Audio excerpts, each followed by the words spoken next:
Boa tarde a todos. Na verdade, esta transcrição não está a funcionar bem para português, portanto eu vou eliminar, mas gostaria de dar as boas tardes a quem está a assistir a esta gravação. Vamos dar início ao 10º webinar do Grupo de Trabalho de Comunicação Política. Hoje é com prazer que recebemos Tatiana Chervyakova. Ela pertence a este projeto de investigação, Mapping Media for Future Democracies, e está aqui hoje para nos apresentar os resultados relativamente a Portugal. Tatiana, welcome to our GT of Political Communication. Thank you very much for coming, for sharing your results with us. I'd like also to mention Professor Ana Oliveira that first contacted us and very kindly offered this opportunity for us to have your research here with us that I'm sure will be much interest for all the Portuguese community. So Tatiana, I will be giving you the stage and you can start, and welcome to our Comunicação Política GT. Thank you very much for this warm welcoming, and thank you for letting us this opportunity to talk to Portuguese community about the findings that we have from MeDeMAP project, Mapping Media for Future Democracies. The project has started in 2023, and now it's in its final year, in final stages, and the project is focused in relationships between media and democracies, going from the assertion that media shapes public perceptions and democratic processes, and that the quality of media market and the conditions that are provided by national frameworks defines many factors in politics, in democracy, in the state of democracy of the country. So we and the project. So the project is. The project is centered in European Union and funded by Horizon Europe, and there are 10 European partners involved to the project from different countries with different conditions and different media systems with different approaches to media in their countries. And the lead partner is Austrian Academy of Science and Universidad Lusófona, where I'm a part of, is the team representing Portugal in this project. So the work in this project implied different methods and different work packages. I will talk a bit later about this, but it combined quantitative analysis and qualitative approaches, and moreover participatory action research that was to dissect the relationships between media and democracy, with their emphasis, with the stress on public participation and active citizenship. So the parts that had been the structure and the part that had been covered by the project was the following. So there in the work package 2, there has been extensive theoretical embedding, discovering for the state of the democracy, in the connection between media and democracy in Europe, the theoretical embedding for public participation, for active citizenship, as I mentioned, and some work packages that had been dedicated to research on the national grounds on the to map a condition and realities of the media performance in the country. First, in work package 3, we have discovered the legal and self-regulatory frameworks in our case for Portugal. Work package 4 had been dedicated to the research on the supply side, where we suppose journalists and media managers to share with us their vision of the media system, the media conditions in Portugal, and work package 5 was dedicated to the demand side, where we had a chance to conduct interviews and focus groups with Portuguese citizens and residents to find out their vision of this connection between media and democracy, to evaluate both sides of this. And work package 6 was dedicated to this mixture of supply and demand. But unfortunately, Universitat Lusófona was not a part of not all the countries had been participating in this part, but in work package 6 is really important part of the project, where some partners had been organized in citizens parliament to come up with some resolutions from the audience regarding their vision of media and media performance and media legislation in the country. And work package 7, which is Universitat Lusófona is the leader, dedicated to dissemination part. As promised, in this webinar, we're going to focus on what we found through this time of the project in Portugal. And I would start with the legal and self-regulatory framework. To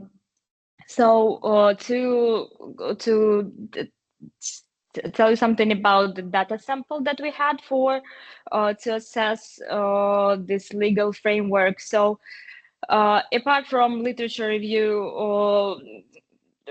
in this work package, literature review had been scholars that already researched the media legal framework for Portugal, for sure the legal text and a lot of secondary data where Portugal has been mentioned and represented. More on top, we have conducted 5 semi-structured interviews with 3 different perspectives on the legislation: regulatory, self-regulatory, and bottom-up.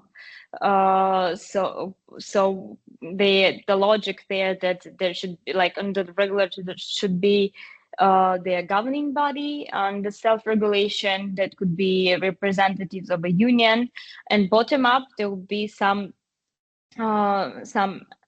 activist or non-profit organization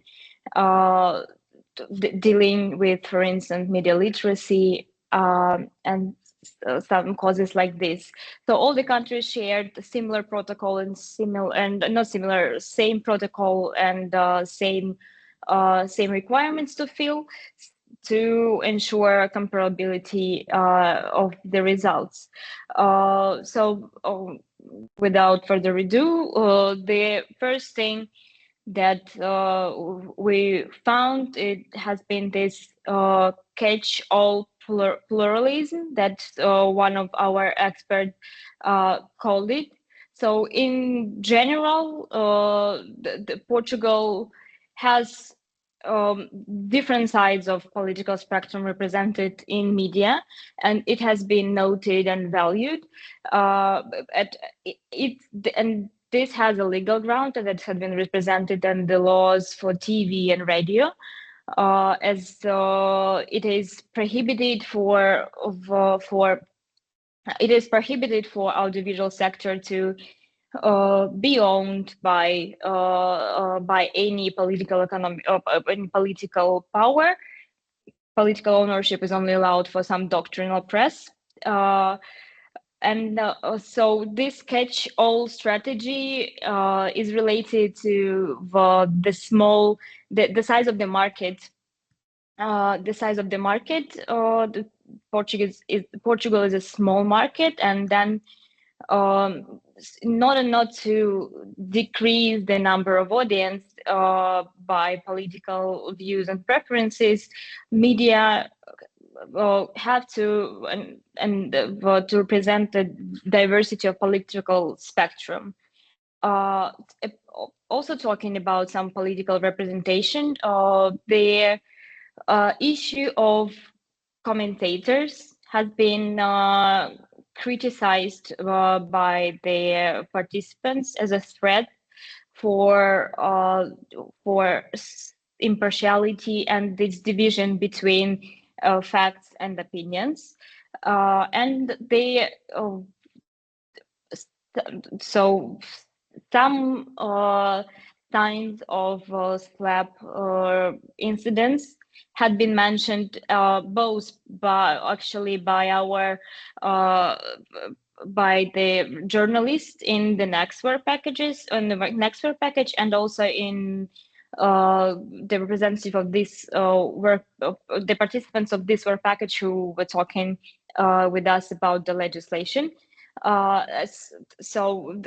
This slap issues had been not systematic. However, they noticed that there is not that much been done to prevent this kind of issues in the country, as they could be a holding back factor for investigative journalists, for instance. So the second issue in the media legislation that I'd like to talk about is transparency. So the legal framework for transparency and accountability of the media outlets is pretty advanced in Portugal, as legal obligation for media outlets to provide information about ownership, its editorial statute, or those instruments are implemented. However, talking about financial transparency, there are some barriers, and there are some significant barriers, despite the ERG, the regulatory entity uses this transparency portal for each media to break down their financial information and ownership structure there, apart from the obligation to publish it on the website. There is some great area. So the funds and the offshores are not really foreseen how to be handled. This complexity with the type of ownership structures is not really a barrier for the advanced transparency. And also this is complemented by no limits on foreign investments. It has not been discussed as a problem, foreign investments in general, because it's as a part of European Union. As you can see, the quote on the left bottom. So because it's because there is no, it's so in the European Union it can be the different sort of investment. Then this issue has not been foreseen. And the third element that make Portugal outstanding in comparison to different countries is this really high professionalization and regulation of the profession of journalism, of journalists, as there is a prohibition to perform journalistic function without professional license, and the lack of so-called status of citizen journalism. And we have been asking our participants, do you think it is a good thing, a bad thing for journalism in Portugal to have this sort of to have this instrument? Are those cards, are those licenses a good or a bad for the profession in Portugal? And unanimously, we found a consensus among our sample regarding this license that this instrument actually serves as a proof of qualification and legal accountability of the professional journalist, dividing, serving as some sort of a guarantee of equality for them and for the audience. So to sum up, as a shared narrative among our sample, and we found, we heard this a lot, that the legislation is appropriate and advanced. However, the enforcement is not that advanced. It can be weak sometimes. So Portugal is ranks high in many indexes of freedom. We have low risks in considering pluralism and independence. However, with some problems in digital market pluralism and the social inclusiveness. Also, as I mentioned previously, high accountability of the field that required that has been foreseen by the legal framework, as there are several legislation acts that has been followed by media companies and journalists themselves, and one of the most recurring issues was about the absence of digital media regulation as itself, because digital media now goes to the press law, is a subject to the press law, and press law, as it has been implemented in 1999, has not been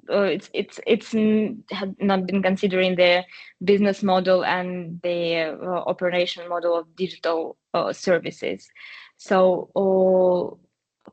I am moving to the supply side and our results from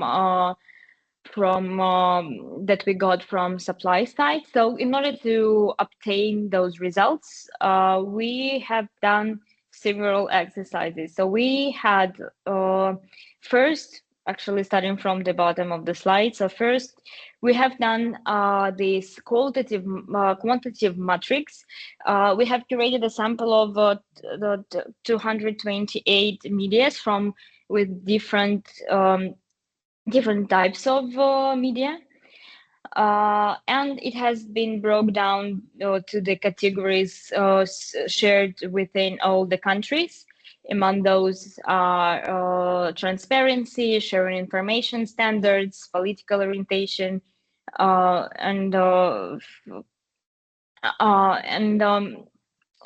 next page, we had 13 semi-structured interviews with media professionals, again, following the shared protocol. And we had we had several criteria. They had to, we need to try to find participants having different roles, like one, for instance, manager and one journalist from each sector, from, as you can see from the slide, from public service media to community media.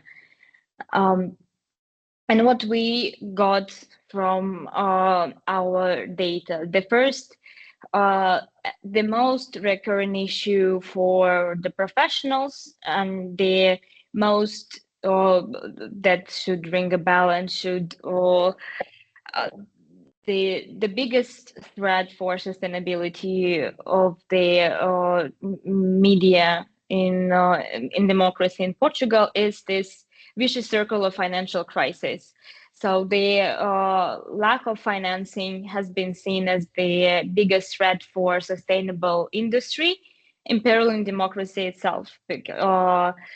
Our participant has been pretty vocal about the fragility of the current business model, of the current modus operandi within the industry, that has been influencing the quality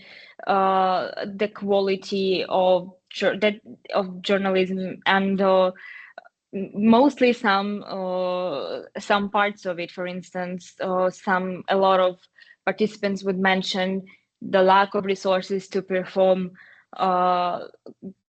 long-lasting investigating journalism.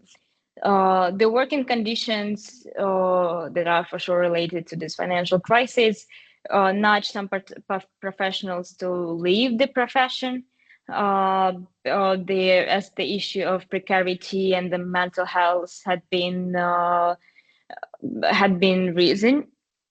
And with more experienced staff leaving the profession, the newcomers had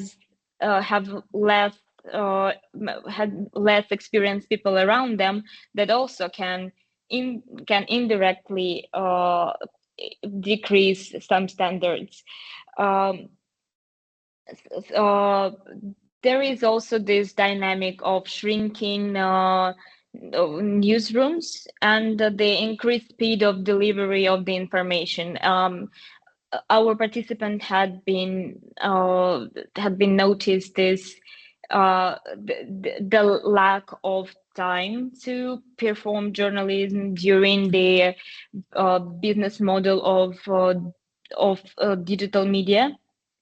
And consequently, technologies have been seen as a double-edged sword. For instance, one participant would say, for sure, I'm happy that I have some digital tools to do my journalism that allows me to do it faster, like some hardware, for instance, instruments. On the other hand,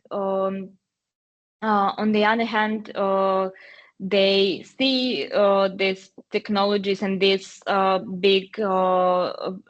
big technological players and platforms as disruptors for the business models, once again enhancing the speed of the production that launched this the domino, like enhancing the speed of the process, the competition, using clickbait, reducing time for quality and mindful reporting, for slow reporting.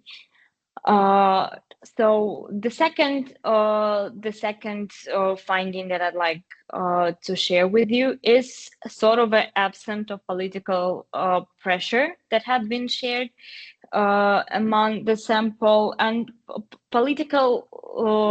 We have those participants hadn't noticed the troubles of political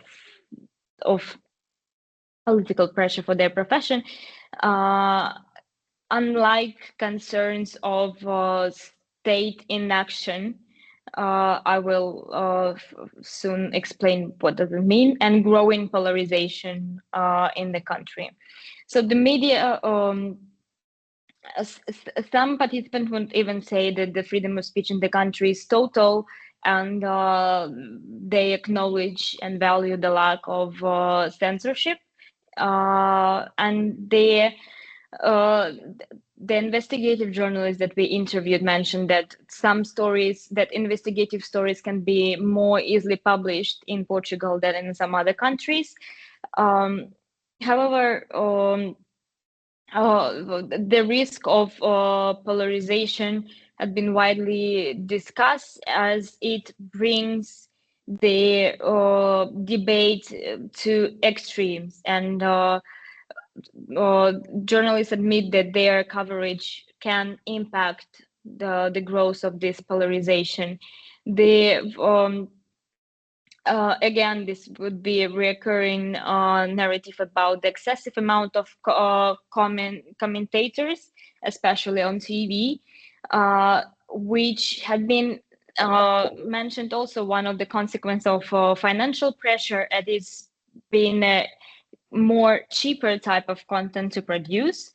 So then the excessive amount of commentators can negatively influence the quality of journalism. About state inaction, there's been noticed a narrative of journalism to be left behind, as not a request for direct help of direct financing of the media outlets. However, the request from the journalists to see the problems that are affecting media and to address them structurally, and to come up with the framework how not to imperil the quality of the media supply. So as I mentioned briefly in the beginning, one of the important angles of this project is the public participation and political participation. So we ask journalists, how do they see any role, any of theirs in promotion of political participation? And it's they have seen, so they just the facilitation of political participation is envisioned as a possible outcome of their work, and exposed by the public awareness of the facts, of the knowledge that journalism produce. Even though we haven't heard many cases where some would admit that some of their action they saw some consequences of their work on some political action. So their role of journalism in promotion of political participation has been seen in two ways: as I mentioned, by journalism itself, just by the fact of disseminating knowledge and information, and also via certain interactions, by like providing platforms for discussion to their audience.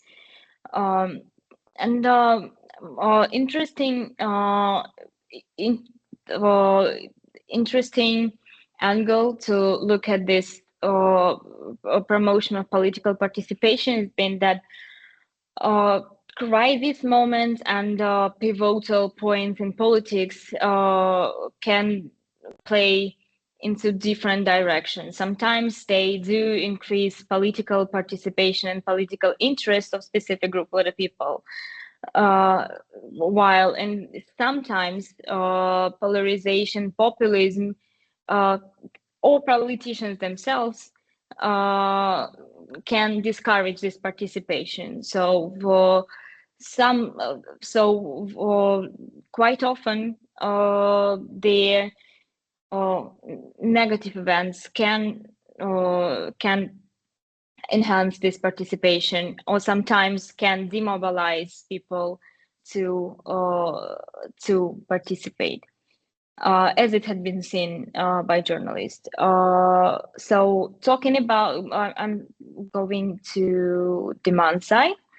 So the data sample that we have here, we have conducted 4 focus groups with total number of 37 participants, took place in Lisbon. And the criteria for assembling the groups, we had 2. We had some sort of survey that indicated high and low political interest and age. So we had 4 focus groups with people of different age and different level of political interest. And also we had 10 semi-structured interviews. We had 10 semi-structured interviews, and the outcomes from these interviews, we would see the dominating skepticism and discomfort that has been reflected by the audience on the media, and however, everybody would unanimously acknowledge the vital role of media for democracy, yet they do feel alienated from what's going on with media now. The discourse is steeped in this skepticism and suspicion, and this fear of being led and being fooled by the fake news. This skepticism, this is, I think, an important point for the discussion. This skepticism shapes these media consumption patterns as participants would say, they do not trust the one source. They had to do this fact-checking process by themselves, by looking for accurate and reliable information themselves, going through their own investigation, by making this investigation themselves to find what is true and reliable for them personally. So the picture that has been represented in media and mostly in television has seen as dark and not positive, and not, let's say, there are not good news, because important it's good news. There is some sort of a narrative that good news do not sell and do not increase ratings for their media outlets. However, there are some some types of media that gained high degree of trust from the citizens, such as in case of Portugal, such as public state media and some legacy media. And the participant had expressed this challenge and mistrust to the earning logic, to the business model of the media, as they saw this conflict that they had been sold and had been by clickbait and to advertisers. Journalists are accused of partiality and lack of independence, as they are employees by those companies. Some participants would argue that they are, because the journalists are financially dependent from the companies, it can question their independence. So the profit orientation of the media is seen as flaw because of this social role and perception of media as a public good. This profit orientation can be not really pleasing for the reputation of media outlet, as it can as it can question their independence and intentions and remit. Also, the participants expressed a clear understanding of the impact of digital technologies that has been brought to by digital gatekeepers and digital profiteers. They had noticed, they had been discussing the algorithmic approach and polarization by echo chambers, that this recommendation system as one of the risks, as one of the instruments that are not allowing them to understand the world in its fullness. And what is, I believe, also one of the recurring narratives from all the work packages that you could see is that this political debates and the participation of commentators and can be seen as an artificial provocation of conflict and scandal that could be seen from participants as a way to improve ratings and then to increase its profit. So political debates, which was introduced as one of the type of programs to increase awareness about democracy in the country and political programs of different candidates. Sometimes is, for some participants, is associated with scandal and with lack of tangible, reliable information, but as conflict and scandal. So as I'm coming to the end of the presentation, I would like to share, instead of some conclusive thoughts there, this model of zones of dissonance and confluence among supply and demand side. As so from the presentation, so we saw the conflict of how journalists are seeing their profession and their performance, and how it has been received on another side, on the demand side. So we found these three different zones of dissonance. So the first is market. As we discussed, journalists are concerned with their financial, with the underfinancing of their employees, of the media outlets, and not the lack of resources that these companies possess. However, for audience, they are focused more on the profit orientation of the media outlets, as thinking of earning logic of this outlet.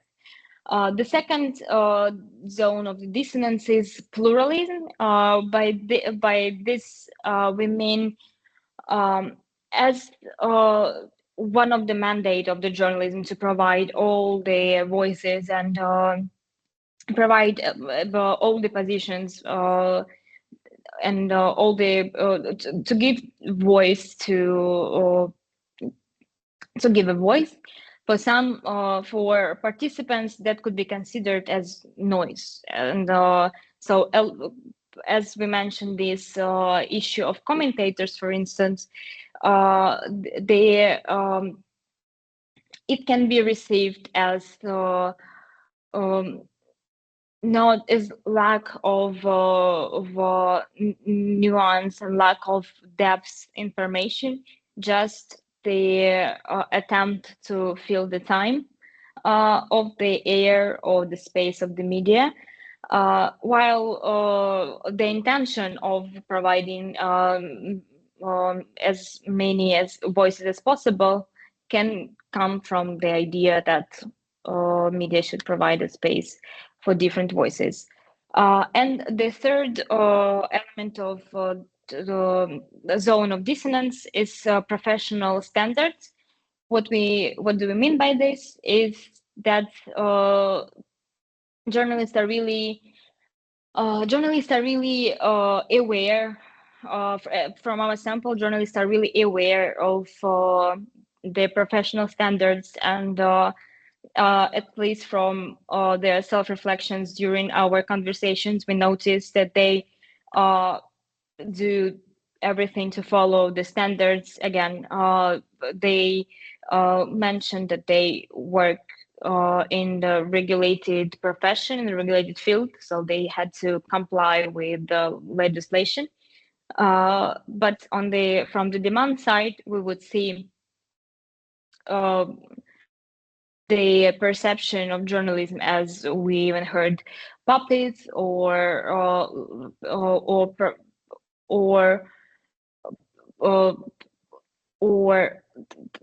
professionals that lack independence, and some lack of that their work can lack quality. But the good news, I believe, is that this zone of confluence is actually a democracy ideal, that nobody from our sample rejects the democracy idea, that media, healthy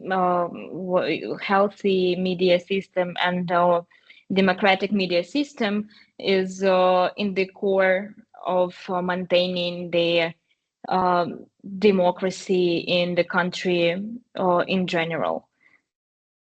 Thank you very much. Thank you for listening to me. Thank you. Thank you, Tatiana. Can I ask something? Surely. Yes. Thank you. Yes. First, I'm sorry for speaking in Portuguese in the beginning because I was got by surprise. So sorry for that. But regarding the demanding side, do you think that the people understand that they are part of the problem, in the sense that they consume this kind of polarized news, or they give more attention to it, or they don't pay for subscription to the newspaper? Do they feel part of the problem? Could you Thank you for this question. I think it's a great question, and what I will answer, I think, is just my personal reflection from the results. It's I would say yes. I would say yes, but the level of this sort of confession, it depends, because some people are really self-aware of their media diet, of their media routines, and maybe they are really they could say that I wish I would do this if I would have some time, or if I would have more mental space to do this. While others maybe expect from media to perform this role of like a leading them anywhere. So I think those there can be yes and no answer. There have been different people with different level of expectations from media, and this different level of reflection on how, because when we ask and when we invite participants like this, it's not as media scholar, I would think about this pretty often, but this is a beauty of this kind of research. I believe that we had a chance to invite people who maybe who are not those were not their regular conversations, or they were bringing their opinions, maybe not for the first time, but like not that frequently they're sharing something like this. So I believe there is a spectrum here as well. I hope I answered. If no, please. Yes, you did. But did you imagine that some socio-demographic aspect may influence this reaction, like age or gender or anything like that? We had interesting. So as I mentioned, we divided groups by high and low political interest. However, even that, so we expected, so the hypothesis that we expected from a group with low political interest to have to be less informed, to have not be that much deep in the political agenda, for instance, but that was not an issue. That all conversations had been, especially in the group setting, has been really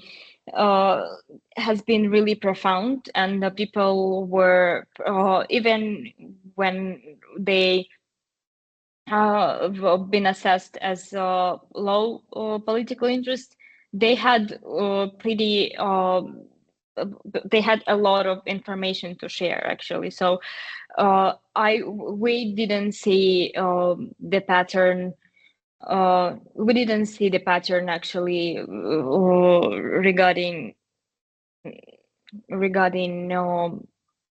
some demographics, I would say. Okay, thank you. Okay, thank you, Adriana, for your question. I don't know if there is any more questions. That's a good time to pose them. If not, I can make some comments, and I have also two small questions. Well, the first one is just a curiosity. In the beginning, Tatiana, you mentioned the threat and impact of SLAP incidents. I thought that you could mention what SLAP is, this acronym, but as you didn't explain in the presentation, may I ask you what is SLAP incidents, please, in the first slides?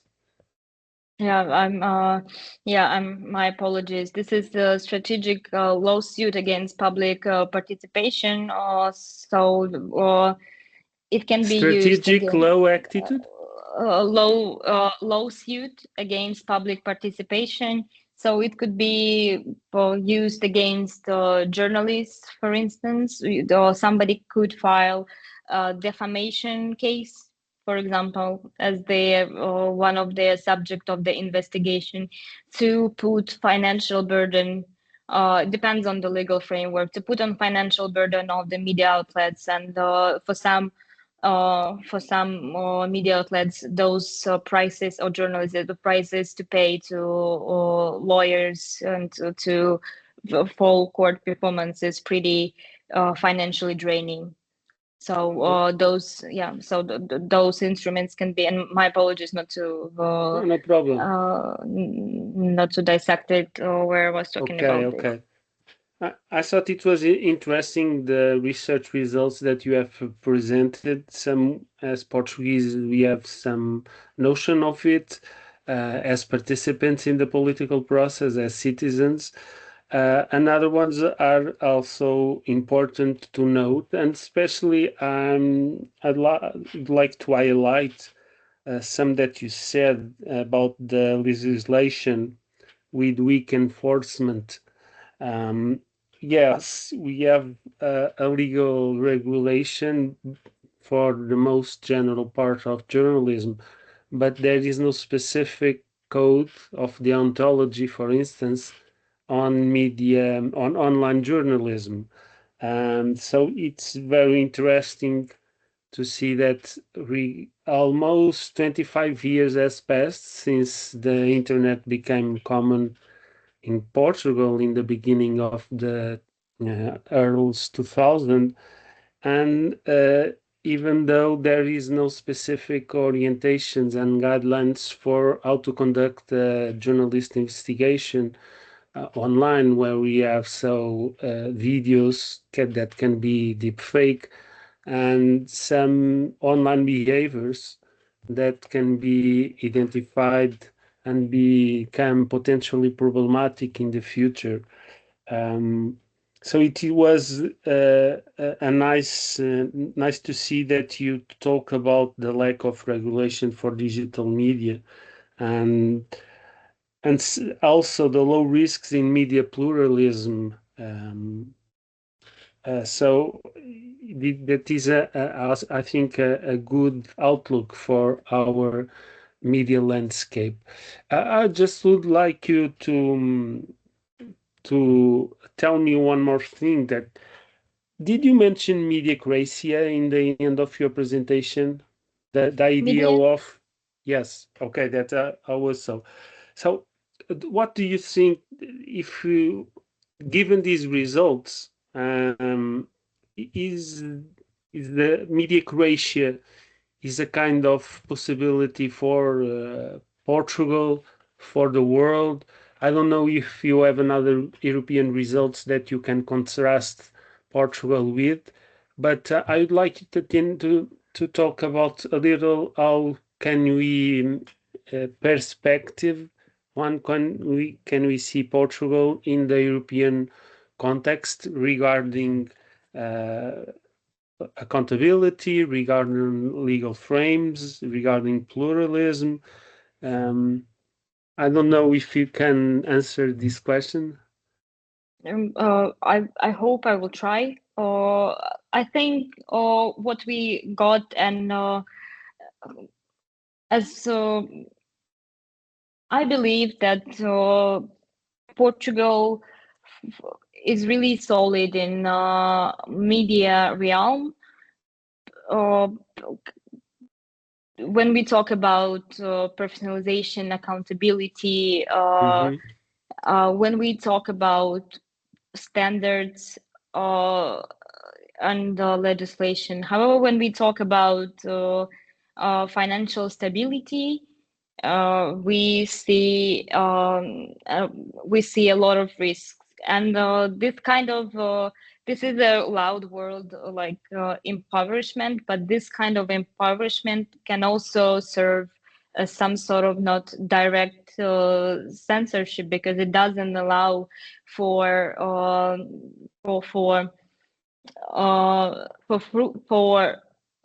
it doesn't give you time, it doesn't give you enough space to perform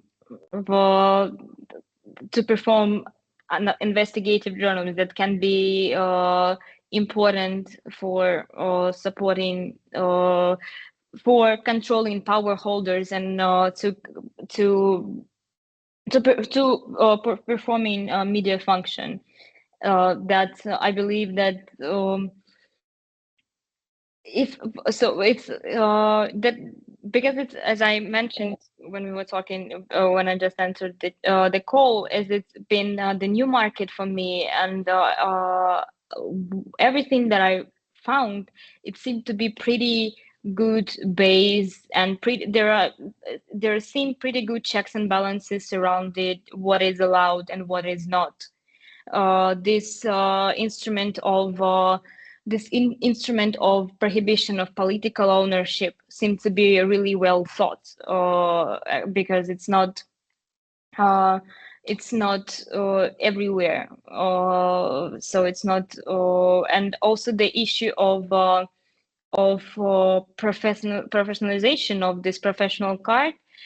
This can be controversial for some journalists, for instance, for lifestyle journalists, that can be controversial. However, as we got from the participants, this actually creates a solid ground and there's solid seriousness and for this profession. It creates a specific role with the specific functions that seem to work pretty well.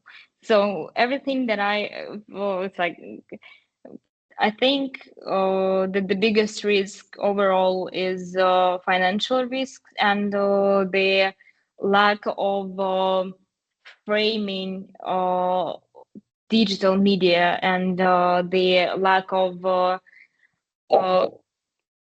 control is the bad word, but lack of yes, regulation for huge digital gatekeepers in the country. So those, I would say, in other criteria, Portugal as a media system is pretty advanced.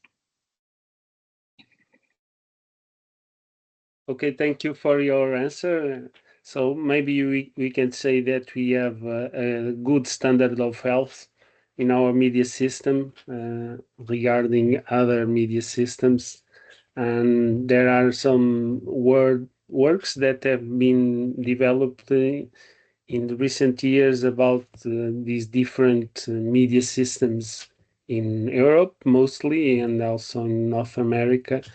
And it's interesting to see that we have such freedom of press as your results showed in your interviews.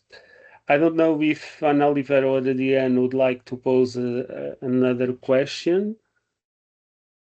No, for me, I've done mine. Okay, thank you, Adriana. In that case,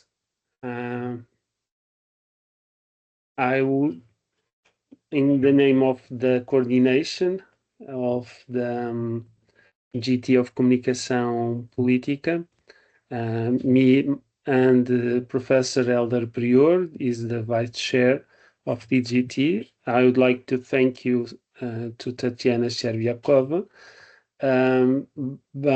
for sharing with us these results from this study that comes from 2024 at least, and also Professor Ana Filipe Oliveira for contacting us once again, and thank you for sharing these I think optimistic and positive results of our media system that certainly helps us to have a better notion of our journalists, our political actors act in the media age. So thank you for coming here today and welcome to the group. Welcome you also to follow the group, GT Comunicação Política group. And hopefully when you have more results, you can also contact us and reveal them. Thank you for this opportunity very much. That's been a pleasure. Thank you. Bye-bye.